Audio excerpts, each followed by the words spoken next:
Sa akong naobserbaran, bahin aning nangamatay. Ang area is flat, dili siya bakilid ba. Flat ang area.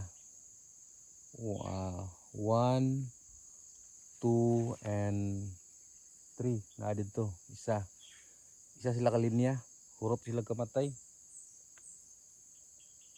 Kay flat ang yuta. Siguro base sa akong obserbasyon, basin lumo siya sa tubig. Kay kini manggod nga variety ning mosangking. Kuan daw ni kaayo kanang grabe ka uwi ba. So kung sobra siya tubig, mamatay pud. Makulang pug tubig, mamatay pud siya. Dapat tama-tama ra gyud. So atong himuon ani sunod ina-replant nato ani. Atong sundugon gito ilang mga technology nga mga gikan sa kuan laing lugar nga gina-mound. Moundingon nato ning tamnan.